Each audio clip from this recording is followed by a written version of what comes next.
한국직업방송과 연합뉴스TV가 함께 만드는 취업 전문 뉴스 투데이 고용플러스입니다. 정부가 올해 최저임금을 인상하면서 상여금과 일부 수당도 최저임금 산입 범위에 넣도록 시행 규칙을 바꿨는데요.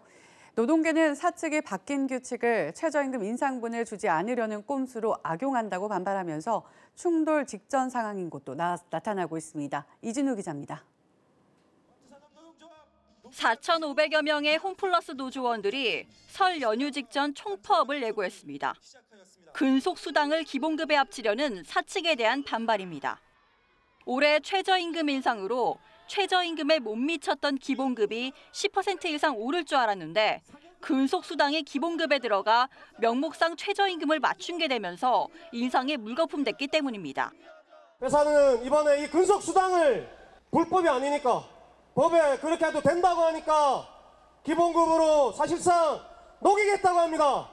가만히 있을 수 있습니까? 회사는 법에 따른 것이라 문제 없다는 입장입니다. 경영에 이런 상황이 녹록지 않으니 전향적으로 받아들여달라. 이런 갭이 지금 있는 거예요. 이 문제는 여기만의 일은 아닙니다. 현대모비스와 GM대우 하청업체 등 다른 사업장에서도 정기 상여금이나 수당의 기본급 합산 여부를 놓고 회사 안팎의 공방이 이어지는 상황. 전문가들은 이번 산입 범위 확대가 사측에 악용될 우려를 지적합니다. 복지수당이 중식비가 있는 데가 있고 없는 데가 있고 주먹국으로 운영하면서 넣었다 뺐다 하거든요. 최저임금에 맞추면서 이 산입범위 확대를 활용할 위험성이 굉장히 높았던 일이라고.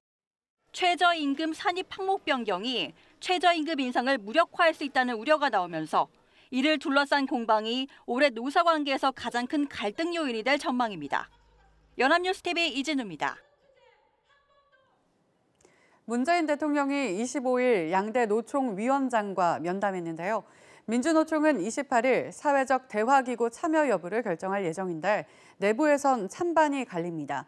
이런 가운데 한국노총은 사회적 대화 중단 가능성을 경고했습니다. 신세롱 기자의 보도입니다. 노사정이 참여하는 사회적 대화기구인 경제사회노동위원회. 지난해 11월 민주노총은 빠진 채 닻을 올렸습니다. 내일 정기 대의원 대회를 여는 민주노총은 경사노위 참가 여부를 결정할 예정입니다. 지난 10월 경사노위 출범을 앞두고 마련된 임시 대의원 회의에서 정족수 미달로 결정을 내리지 못한 뒤 재상정된 겁니다. 하지만 가장 큰 산별노조인 금속노조 포함 강경파의 반대 목소리가 커 참여 여부는 여전히 불투명한 상황입니다. 경사노위 참여 시 투쟁 동력이 떨어질 것이란 내부 우려에 김명환 위원장은 교섭과 투쟁의 선순환 구조를 만들어야 한다는 입장입니다. 경사노위 최우선 과제이자 노동계가 가장 반발하는 탄력 근로제 확대 문제에 대해서는 경사노위에 들어가는 즉시 논의 중단을 요구하겠다는 겁니다.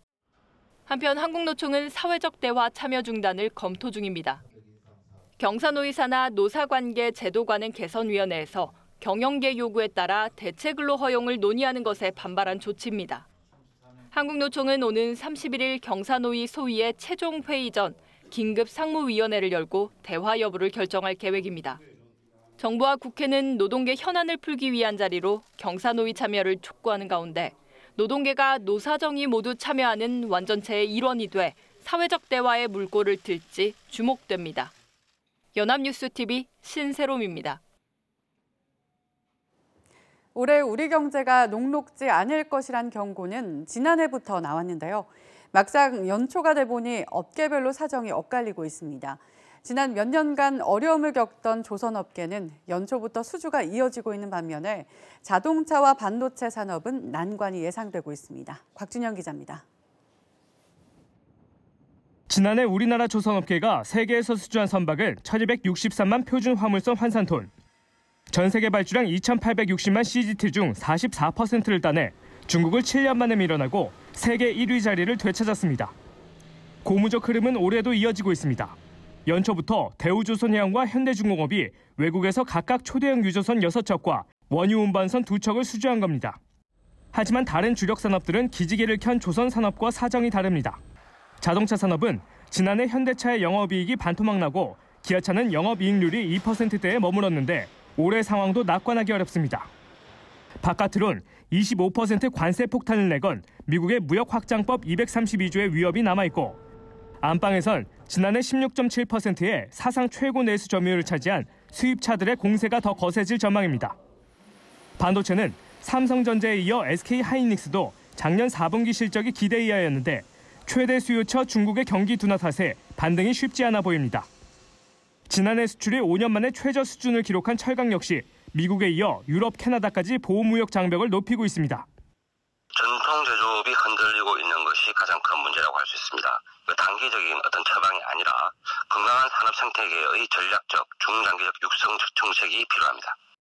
주력 산업은 흔들리고 뒤를 이을 신산업은 뚜렷하지 않은 한국 경제.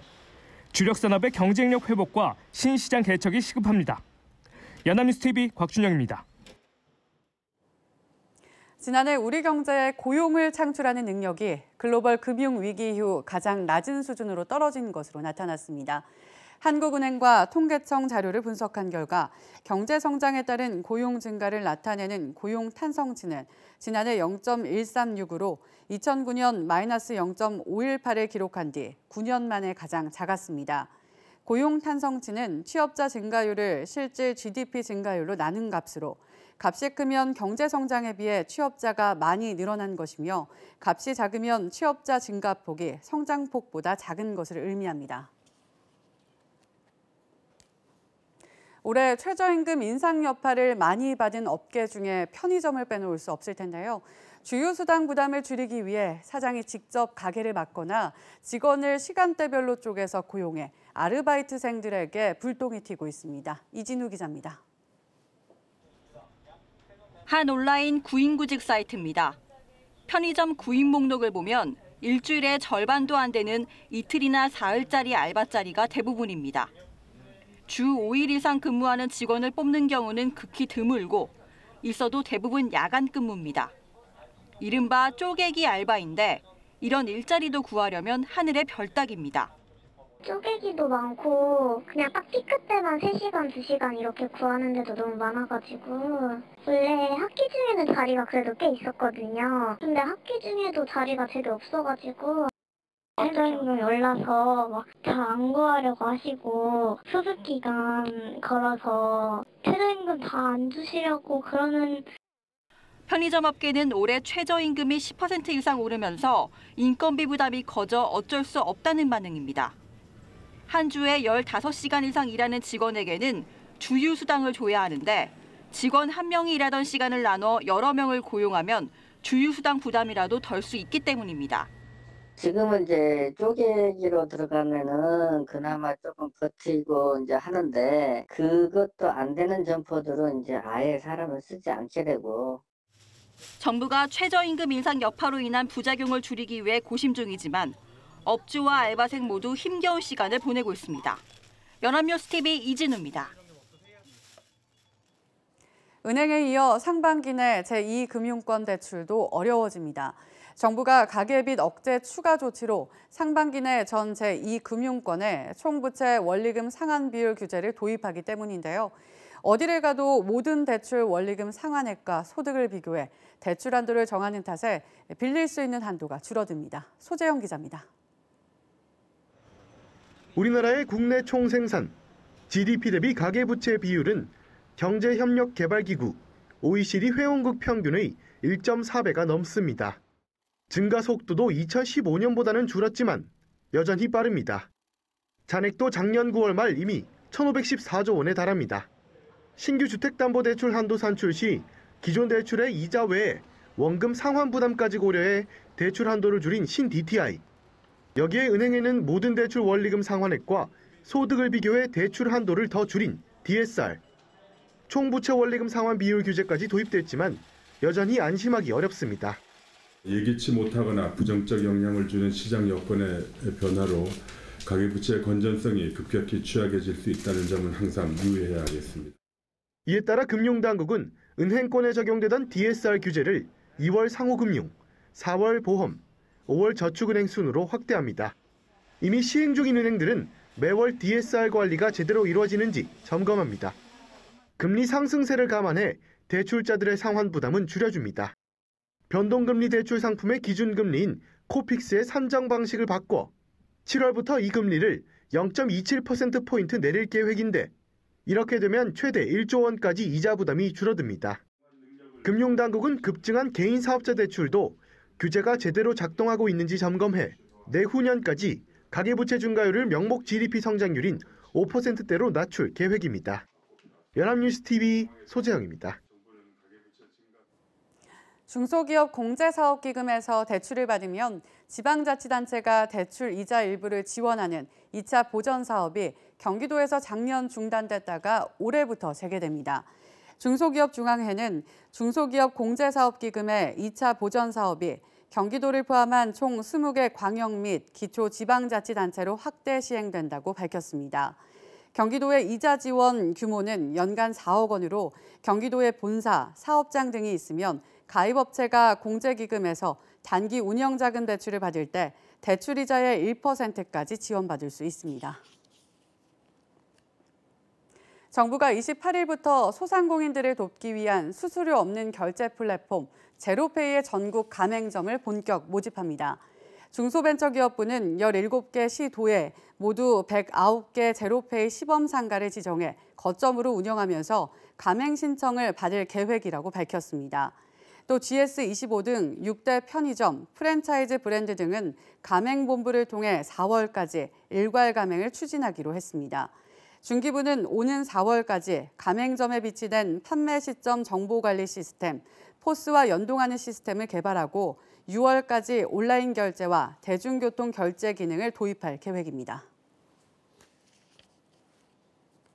한국 사회 광적인 입시 경쟁을 그린 드라마 스카이캐슬이 인기입니다. 서울 의대 합격을 보장한다며 입시 코디네이터는 아파트 한 채 값을 수업료로 받는데요. 이 드라마 내용은 현실이었습니다. 김보윤 기자가 실제 법정에 섰던 코디들의 사례를 전해드립니다. 7번 코디네이터께서는 서울대 입학사정관 출신이신데 고객 대비 합격률 100%. 제가 8년간 서울의대만 16명을 합격시켰습니다. 아니 아무리 대학이 중요하지만 그렇게 비싼 사교육을 받는단 말이에요? 2014년부터 서울 강남구 아파트에서 기숙형 공부방을 운영한 A 원장. 실제 억소리 나는 수업료를 받았습니다. 학생들을 공부방에 합숙시키며 전 과목 전문 강사를 통해 1:1 과외를 했습니다. 수업료는 학생 1명당 최소 8천만 원. 연고대 합격은 보장하고 서울대도 가능하다면서 6천만 원은 미리 받고 나머지 2천만 원은 성과가 생기면 2배로 불려 많게는 총 1억 원을 받았습니다. 고3 학생을 대상으로 수능까지 약 9개월 동안입니다. 하지만 A 원장은 이후 법정에 서야 했습니다. 학생들 중 B군을 공부방이 아닌 자신의 집에서 일주일에 3번 수학 수업만 시켰기 때문입니다. B군이 제대로 관리가 되지 않는다는 이유였습니다. 사기죄로 재판에 넘겨진 A 원장. 그러나 무죄가 선고됐습니다. 서울중앙지법은 A 원장이 아주 높은 수준의 교육을 제공하지 않았을 뿐 속일 의도는 없었던 것으로 보인다고 판단했습니다. 반면 학력과 교육 과정을 속인 가짜 코디네이터에게는 실형이 선고됐습니다.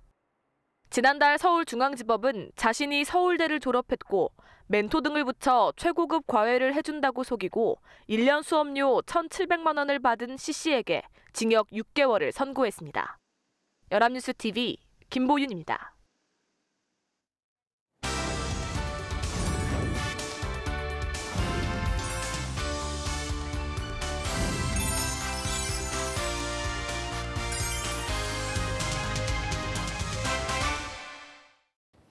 사회적으로 핫한 이슈를 키워드로 알아보는 핫키워드 시간입니다. 안치홍 아나운서 안녕하세요. 안녕하세요.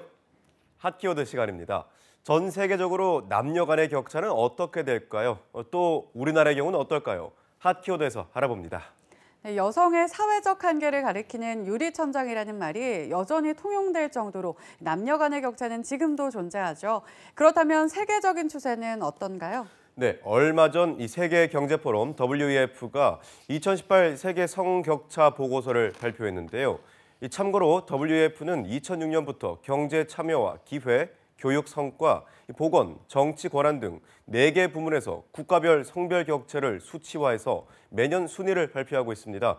이번 2018 세계 성별 격차 보고서에선 이 144개국의 건강, 교육, 경제, 또 정치 분야에서 남성과 여성 사이의 상대적 격차를 살펴봤는데요.